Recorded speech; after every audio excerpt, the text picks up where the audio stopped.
நான் மாவட்டத்தில் அமைந்துள்ள நீதிமன்றத்தில் மாவட்ட நீதிபதியாக பணிபுரிந்து அதன் பின்பு ஓய்வு பெற்றுள்ளேன். நான் மதுரையில் தற்போது என் குடியிருப்பாக இருக்கிறேன். தற்போதைய நிலையில் நான் மதுரை நகராட்சியில் லீகல் அட்வைசர் என்ற பொறுப்பு வைத்துக் கொண்டிருக்கிறேன்.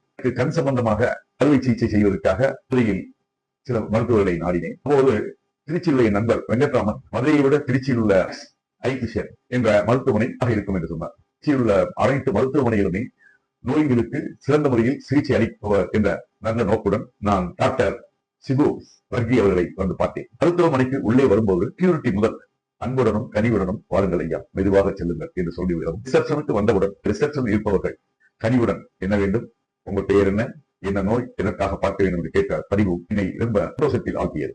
திரு பீட்டர் அவர்கள் அங்கு ஒரு பொறுப்பு வைக்கிறார் என்பதில் அவர் தெளிவாக ஒவ்வொருவரையும் என்ன வேண்டும், எதற்காக வந்துள்ளீர்கள், உங்களுடைய மருத்துவரிடம் கொண்டு செல்கிறேன் என்று சொல்லும் விதமும் நன்மை அவர் ஒவ்வொரு நோயாளிகளுக்கும் அந்த நோய்க்கு வரும் அந்த அன்புடன் வரக்கூடிய வருகையை தெளிவாக நன்றாக அமைகிறது என்பதே என்னுடைய ஒரு மருத்துவ நிலை என்பது எப்படி இருக்க வேண்டும், எப்படி கண்காணிக்கப்பட வேண்டும் என்பதற்கு ஒரு மாடல் ரோலாக இந்த மருத்துவமனை உள்ளது என்பதனை நான் மகிழ்ச்சியுடன் தெரிவிக்கிறேன். அடுத்தபடியாக திரு சீஃப் டாக்டர் சிபு வர்கி அவர்கள் ஒரு உயர்ந்த மனிதர், அன்புடன் பேசுகிறார்.